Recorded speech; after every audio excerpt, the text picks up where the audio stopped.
Le dicton « Ils ne perdent rien pour attendre ».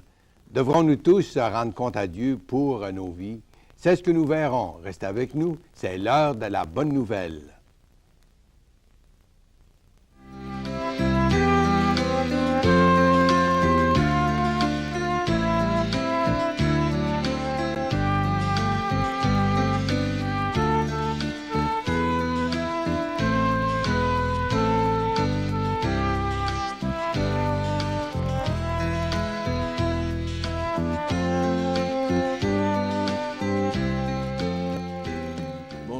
Bienvenue à l'émission L'heure de la bonne nouvelle. Il nous fait plaisir de vous retrouver à nouveau aujourd'hui à cette 9e émission de la série Jésus le Tout-Puissant. Et oui, déjà la 9e émission, ce qui veut dire que la série tire à sa fin et on aimerait en profiter pour vous rappeler que vous pouvez nous contacter en tout temps ici à l'émission L'heure de la bonne nouvelle. Un petit peu plus tard au cours de l'émission, vous verrez apparaître à l'écran notre adresse. Notez-la bien. Si vous n'avez pas nécessairement à nous écrire aujourd'hui, peut-être que dans la suite des mois, de l'année, vous aurez des interrogations d'ordre spirituel. Vous aurez peut-être un besoin d'avoir à portée de main un Nouveau Testament ou quoi que ce soit d'autre. Alors, il nous fera toujours plaisir d'essayer de répondre à vos questions dans le domaine de nos possibilités, bien sûr. J'aimerais aussi vous rappeler que cette année, le thème qui a été abordé et qui l'est toujours, c'est bien sûr Jésus le Tout-Puissant. Et aujourd'hui, Gaston Jolin va parler sur le fait que Jésus peut juger et va juger, c'est-à-dire que tous les hommes auront à lui rendre des comptes. Également, bien sûr, comme je viens de le mentionner, nous avons encore de la littérature à vous offrir gratuitement et notre ami François se fera un plaisir de nous rappeler comment faire pour obtenir cette littérature. Il y a aussi Sophie Arbour, Sophie qui chante à l'émission depuis déjà de nombreuses années, même si elle est toute jeune. Et elle est accompagnée cette année de Louis-René Paré et elle va nous interpréter au cours de l'émission le cantique « Les yeux du Père ». Gaston, si on parlait un peu de ce thème que tu vas aborder aujourd'hui, qui est le fait que Jésus, parce qu'il est le Tout-Puissant, c'est lui qui finalement c'est à lui, devrais-je dire, que tous les hommes auront des comptes à rendre un jour. En effet, et puis aujourd'hui, quand on parle à la plupart des gens, c'est comme si on oublie qu'au bout de notre vie, on va avoir des comptes à rendre. T'sais. Les gens vivent leur vie comme si, après la mort, tout est fini. Et pourtant, il faut bien se rappeler que bien sûr, là, on meurt seulement une fois, comme on vit seulement une fois, mais après vient le jugement, puis que c'est pas fini à la mort. Alors, il faut bien se placer devant cette grande vérité, là, ce que nous dit la parole à la fin de notre vie, puis après vient le jugement. Parce qu'en réalité, la mort n'est pas la fin de l'existence. Même si une personne est morte, elle continue d'exister. Et même la vie sur la terre, c'est comparé à une vapeur, à une fleur qui est vitement coupée, qui n'existe plus le lendemain. Alors, la vie des hommes, c'est comparé à ça. Mais la vie après cette vie sur la terre, bien, c'est éternel. Et comme c'est durant ce temps que nous avons sur la Terre qu'on décide de ce que sera notre éternité, il faut y penser très sérieusement. Et pour bien y penser, il faut lire de la bonne littérature, François, n'est-ce pas? Oui, mon cher. Oui, Jean-Pierre. J'aimerais offrir à nos téléspectateurs qui nous écoutent encore cette semaine notre calendrier Bonne Semence. C'est un calendrier avec donc un verset biblique, avec une petite méditation. Et j'aimerais vous en faire un extrait pour vous encourager à nous écrire pour faire la demande de cette littérature. Et on parle de l'éternité. Gaston vient de nous dire qu'il y aura des comptes à rendre. Et moi, je peux vous dire que l'extrait que je vais vous faire aujourd'hui montre la réalité du christianisme dans l'au-delà, bien sûr, mais aussi le vrai christianisme biblique change des vies maintenant. Et voilà ce court extrait. On pose la question simplement, le christianisme a-t-il fait faillite? Dans un sens, la réponse, dans un sens, le christianisme a échoué si on englobe sous ce terme l'ensemble de ceux qui se disent chrétiens et qui, au mieux, écoutent l'Évangile le dimanche pour l'oublier le reste de la semaine. Quel sens peut avoir une vie en deux parties dont l'une contredit l'autre? Au fait, ce christianisme-là est celui du Christ ou, au contraire, le travestissement que les hommes en ont fait. Le vrai christianisme, celui qui fait d'un homme pécheur un véritable disciple de Jésus, se reconnaît aux miracles qu'il produit, que de croyants ont abandonné les chaînes qui les tenaient captifs, drogue, boisson, immoralité, ou combien d'autres ont vaincu leur égoïsme et leur orgueil pour se dévouer à leurs semblables et s'oublier eux-mêmes. Avons-nous connu le miracle d'une telle transformation? Son secret est des plus simples, se tourner vers Jésus en croyant en lui et à son œuvre accomplie sur la croix du Calvaire. Donc, le vrai christianisme ne fait pas que changer l'éternité à venir et votre au-delà, mais change aujourd'hui dans votre vie présente, le quotidien de votre vie. Ça, c'est toute la différence et c'est d'ailleurs à cela qu'on reconnaît le vrai christianisme. Je veux aussi vous offrir cette revue bien présentée, une belle revue couleur, Connaître Jésus personnellement, avec aussi des témoignages percutants de ceux qui ont fait cette expérience, comment faire cette expérience et les résultats dans votre vie pour vous aider à faire les premiers pas dans cette marche spirituelle avec le Seigneur Jésus. Et tout ça est contenu dans cette revue-là et nous voulons aussi finalement vous proposer la lecture du Nouveau Testament et ceux qui en auraient jamais encore eu chez vous pour la lire sur une base régulière, nous vous invitons à nous écrire et à prendre note dès maintenant de l'adresse L'heure de la bonne nouvelle, case postale 1054 Sherbrooke, Québec. Le code postal JEH 5L3. Je répète l'adresse L'heure de la bonne nouvelle, case postale 1054 Sherbrooke, Québec. Le code postal JEH 5L3. Merci François. Et pour ouvrir notre sujet, j'aimerais bien vous suggérer une portion de la parole de Dieu. C'est l'enseignement du Seigneur qu'on retrouve dans l'Évangile de Jean, le chapitre 5 et le verset 22. Du verset 22 au verset 24. Et vous pouvez suivre avec moi.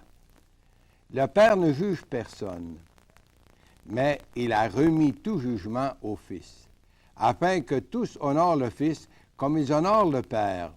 Celui qui n'honore pas le Fils n'honore pas le Père qui l'a envoyé. En vérité, je vous le dis, celui qui écoute ma parole et qui croit à celui qui m'a envoyé a la vie éternelle et ne vient point en jugement, mais il est passé de la mort à la vie. Et le Seigneur va bénir cette lecture de la parole à chacun de nous. Nous vivons dans un monde où beaucoup d'injustices sont commises tous les jours. Nos cours de justice, par exemple, sont mis en question. Les crimes les plus crapuleux reçoivent des sentences minimes, tandis que d'autres causes de peu d'importance reçoivent des sentences sévères. Mark Twain avait dit « Ce que nous avons besoin maintenant, ce n'est pas des lois contre le crime, mais des lois contre la folie. » Par exemple, quelqu'un d'une certaine importance peut commettre un crime crapuleux et peut être déclaré non coupable parce qu'au moment du crime, il passait par une crise émotionnelle. Dans l'État de la Floride, l'infirmière de l'école ne peut pas donner une aspirine à un élève sans la permission écrite des parents. Mais dans la même école, une élève peut se faire avorter sans que les parents en soient avertis. C'est comme ça la justice de nos jours. Le haut peut être le bas, l'intérieur peut être l'extérieur, la droite peut être la gauche. Tout dépend des circonstances et des perspectives. Le sénateur Byron Langer, sur le côté américain, demanda au ministre de la Justice, Emily Guinan, est-ce qu'il n'y a pas de critères véridiques qui lient l'État? Après tout, il y a des lois physiques qui gouvernent l'univers. N'y a-t-il pas de loi véridique qui lie l'État? La vérité, fut la réponse, c'est comme le dit le juge Robert Bork. La vérité est ce que la majorité pense à des moments donnés, précisément parce que la majorité fait force de loi et redéfinit ses valeurs constamment. Si tel est le cas de la part des hommes, il n'en est pas ainsi de la part de Dieu. Et nous lisons justement une parole de Jésus dans l'évangile de Matthieu, chapitre 12, et le verset 36. Et vous pouvez suivre avec moi. Je vous dis qu'au jour du jugement, les hommes rendront compte de toute parole vaine qu'ils auront proférée. Gaston, est-ce que Dieu tient compte de tous les péchés, petits, grands péchés? Oui, bien sûr. Dieu juge selon le cœur, d'après ce qu'il voit dans le cœur de tous les êtres humains. Soyons sûrs que justice va être rendue pour tous les hommes. Et si justice n'est pas rendue sur terre, justice sera rendue au grand jugement dernier. Dans l'Épître aux Romains, le chapitre 2 et le verset 16, j'aimerais citer une autre parole, puis on peut le suivre ensemble. C'est ce qui paraîtra au jour où, selon mon évangile, Dieu jugera par Jésus-Christ les actions secrètes des hommes. Et si tel est le cas, Gaston, pourquoi est-ce que Dieu laisse se multiplier comme ça le mal et le péché à travers le monde? Mais ça, c'est la miséricorde de Dieu d'un côté. Dieu veut que tous les hommes parviennent au salut, puis que les hommes se répandent. Mais Dieu a aussi fixé un jour où il jugera le monde avec justice. Lorsque Dieu créa l'homme, il l'a créé à son image. Donc l'homme est libre de ses choix et ainsi il est responsable devant Dieu pour ses paroles, pour ses actes et même pour ses pensées. Le livre de l'Ecclésiaste dans l'Ancien Testament, le chapitre 12 et le verset 1er, vous pouvez le suivre avec moi aussi. C'est une autre parole qui est importante, qui dit « Jeune homme, réjouis-toi dans ta jeunesse. Livre ton cœur à la joie pendant les jours de ta jeunesse. Marche selon les voies de ton cœur et selon les regards de tes yeux. Mais sache que pour tout cela, Dieu t'appellera en jugement. » Alors on voit que, selon la parole de Dieu, que Dieu donne la liberté à l'homme de choisir la voie qu'il veut suivre. Mais au bout du chemin, il devra rendre compte à son Créateur. L'homme fut créé pour glorifier Dieu, pour marcher avec son Dieu et jouir de sa communion. On a souvent dit que dans chaque être humain, il y a un vide à la forme de Dieu. Et il n'y a que Dieu qui peut remplir ou combler ce vide. Mais comme le dit la parole de Dieu, dans l'Épître aux Hébreux, chapitre 9 et le verset 27, c'est encore une autre parole pour nous avertir. Il est dit, il est réservé aux hommes de mourir une seule fois. Mais après quoi vient le jugement? Il est réservé aux hommes de mourir une seule fois. On ne peut pas nier ça. Mais après quoi vient le jugement? Gaston, la mort en elle-même n'est-elle pas un jugement déjà très sévère pour nos péchés? Bien, on doit dire, François, que la mort, c'est une conséquence du péché. Comme le dit si bien Romains 5, verset 12, la mort s'étend sur tous les hommes, parce que tous les hommes ont péché. Le jugement à venir, c'est pour que chacun reçoive selon ce qu'il aura fait pendant sa vie, en pensée, en parole et en acte. Comment va se produire ce jugement, Gaston? Bien encore, il faut tourner à la parole pour savoir justement et répondre à ces questions d'une importance capitale. Le dernier livre de la Bible, le chapitre 20, et on peut lire au verset, justement le verset 11, qu'est-ce qui va se produire, puis vous pourrez suivre avec nous justement à l'écran. « Puis je vis un grand trône blanc, et celui qui était assis dessus. La terre et le ciel s'enfuirent devant sa face, et il ne fut plus trouvé de place pour eux.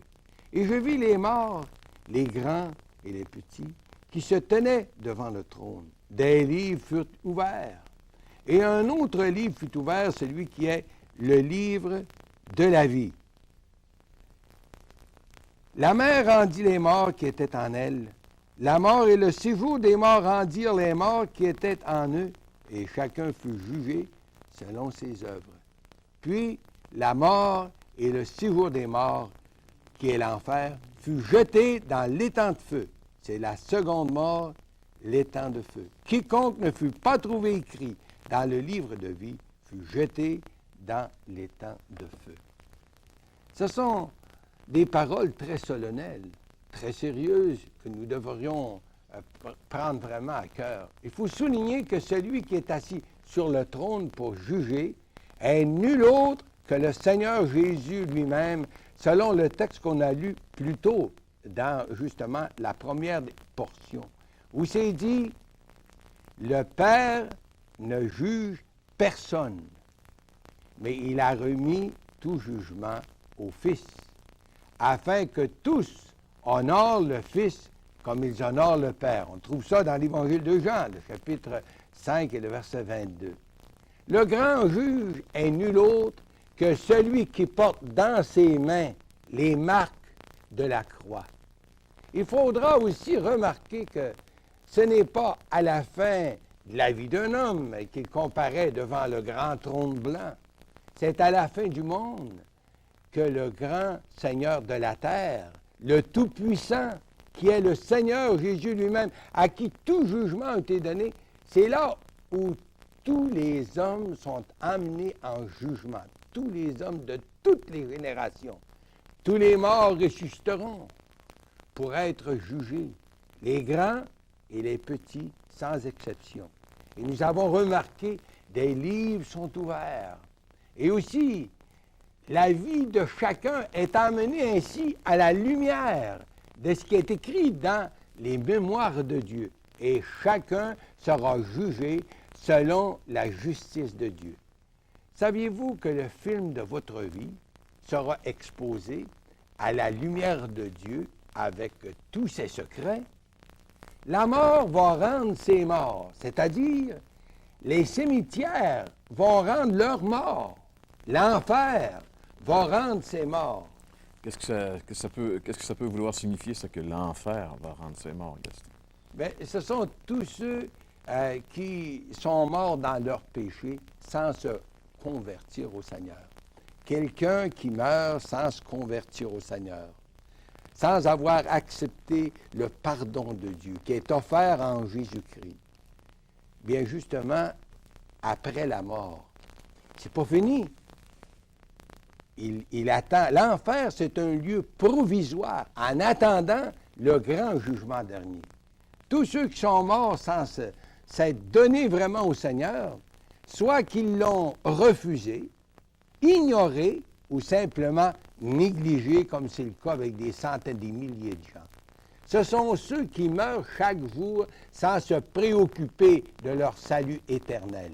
Ils meurent dans leur péché et doivent attendre en enfer le grand jour du jugement et de la résurrection des damnés. Et les morts, comme on l'a lu, furent jugés selon leurs œuvres, tandis que ce qui est d'après, c'est-à-dire ce qui est écrit dans le livre. Une fois jugés, ils seront jetés, c'est-à-dire dans les temps de feu. C'est la seconde mort, nous dit l'Écriture, la seconde séparation d'avec Dieu, et c'est la séparation finale, la séparation éternelle. Il faut encore souligner le fait que seuls les damnés comparaîtront devant le grand trône blanc, le grand jugement dernier. Gaston, c'est une chose épouvantable ce que tu es en train de dire. Mais c'est conforme à l'enseignement de la parole. L'enfer, le lac de feu, François, ça n'a pas été fait pour les hommes. C'est très sérieux, quoi. Mais ceux qui ignorent, qui négligent ou qui mettent de côté la question du salut de leur âme, Dieu n'a pas de choix, vous savez, que de leur faire recevoir ce qu'ont mérité leur vie. Imaginez le désespoir aussi de ces damnés de se rendre compte qu'il n'y a pas d'espoir de salut et qu'ils sont condamnés à tout jamais, loin de la face de Dieu. Ce n'est pas pour rien que, lorsque Jésus était sur terre, pleurait sur ceux qui refusaient de l'accepter comme leur sauveur, leur Messie. Ce n'est pas pour rien que Dieu nous avertit, disant « Comment échapperons-nous si nous négligeons un si grand salut? » Justement, Gaston, ceux qui sont croyants, ceux qui sont sauvés, est-ce qu'ils vont comparaître devant ce grand trône blanc? Heureusement non. comme on l'a lu d'ailleurs dans la portion d'aujourd'hui. Tous ceux qui auront répondu à l'appel de Jésus à Jean-Pierre, ceux qui se seront confiés à Jésus pour leur salut éternel, n'auront pas à être jugés de nouveau, puisque Jésus fut jugé pour eux à la croix. Et je reviens avec cette parole qu'on retrouve dans l'Évangile de Jean, le chapitre 5 et le verset 24. On va le relire ensemble. En vérité, je vous le dis, celui qui écoute ma parole, qui prend Dieu à sa parole et qui croit en celui qui m'a envoyé, il a la vie éternelle et ne vient point en jugement, mais il est passé de la mort à la vie. Quelle parole d'assurance et de réconfort pour celui ou celle qui est prêt de prendre Dieu au mot. Celui qui écoute ma parole et qui croit en celui qui m'a envoyé, c'est-à-dire qui accepte le don du Père dans la personne de son Fils, il a la vie éternelle. Il n'y a pas de peut-être. Celui qui se confie en Jésus et en son œuvre de rédemption pour le salut de son âme, il a la vie éternelle. Il ne vient point en jugement. Il est passé de la mort à la vie. Voyez-vous, celui qui croit que Dieu le Père nous a donné son Fils bien-aimé pour prendre notre place de coupable et qui est prêt d'accepter qu'à la croix, tout mon péché fut pleinement expié. Pour lui, il ne lui reste qu'à accepter le pardon de Dieu et de s'écrier « Je suis sauvé ». Et toi, mon ami, toi qui m'écoutes aujourd'hui, es-tu prêt d'accepter que Jésus a porté tous tes péchés sur la croix du Calvaire? Es-tu prêt d'accepter qu'il a été jugé une fois pour toi, qu'il a subi ton enfer pour toi à la croix? Serais-tu prêt d'accepter qu'il a totalement payé ta dette à la justice divine? Vois-tu, pour celui qui accepte le salut que Jésus offre sur les mérites de sa croix, il n'y a plus de jugement. Dieu ne demande pas un deuxième paiement pour une dette déjà acquittée. Le livre d'Isaïe de nous dire, mais il a été blessé pour nos iniquités, brisé pour nos péchés, le châtiment qui nous donne la paix est tombé sur lui, et c'est par ses meurtrissures que nous sommes guéris. C'est par ses meurtrissures que nous sommes guéris. N'est-ce pas merveilleux? C'est ça le beau message de l'Évangile. C'est le message de l'heure de la bonne nouvelle. Le salut est le don gratuit de Dieu en Jésus-Christ. Et si justement c'est un don, ça ne signifie pas que c'est bon marqué. La Bible de nous rappeler que c'est à un grand prix que Dieu nous a rachetés. Ça a coûté le sacrifice de son Fils, de Jésus en croix. Cher ami, pourquoi pas, dans un élan de foi, invitez Jésus comme sauveur personnel aujourd'hui. Le Seigneur vous entend. Il est près de vous. Seriez-vous prête à dire, oui Seigneur, je suis prête à me confier à toi, accepter ton pardon. Je crois que tu es mort pour moi. Je crois que tu as payé ma dette. Alors, cher ami, pourquoi pas vous confier à lui, puis accepter le don de la vie éternelle. Amen.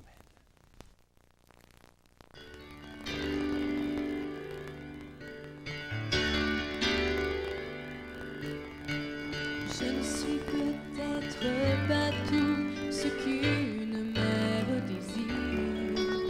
Et sur la terre, je ne peux plaire à tous les gens qui me voient. Mais tant que je pourrai prier pour te demander, quand le monde regarde ma vie, je puisse entendre dire, elle a les yeux du Père, les yeux du Père, des yeux qui ne voient que le bien, même quand il n'y en a pas. Des yeux qui voient comment aimer, mais quand on ne voit pas. Des yeux pleins de compassion, voyant toute douleur, et sachant ce que l'on ressent, elle le ressent aussi, tout comme les yeux du Père. les yeux du Père, les yeux du Père. Oh oui, elle a les yeux du Père.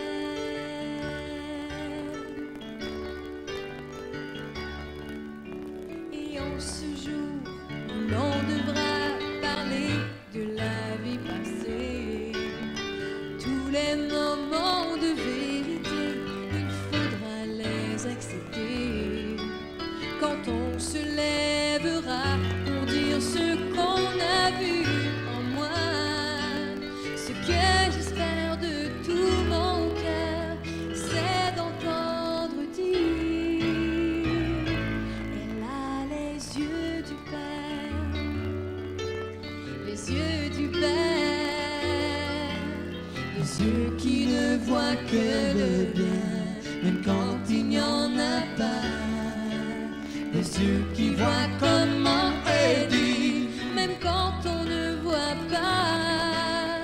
Des yeux pleins de compassion, voyant toute douleur, et sachant ce que l'on ressent, elle le ressent aussi. Tout comme les yeux du Père, les yeux du Père, les yeux du Père. Oh oui, elle a les yeux du Père, les yeux du Père, les yeux du Père. Oh oui, elle a les yeux du Père.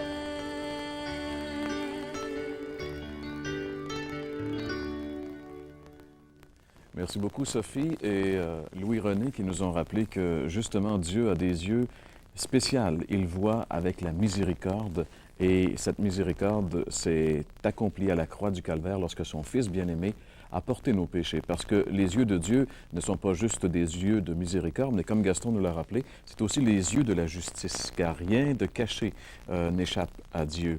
Et toutes les œuvres secrètes des hommes, Dieu les tient en compte.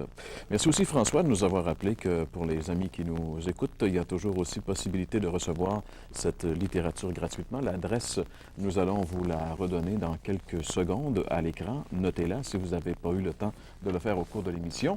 Comme vous l'avez entendu aujourd'hui, la Bible nous rappelle que c'est très important de ne pas négliger ce salut, ce si grand salut qui a coûté au Père la vie de son Fils bien-aimé. Et ce Fils-là, Dieu vous l'a offert. C'est à vous maintenant de le recevoir. C'est ce que nous espérons que vous allez faire sans plus tarder.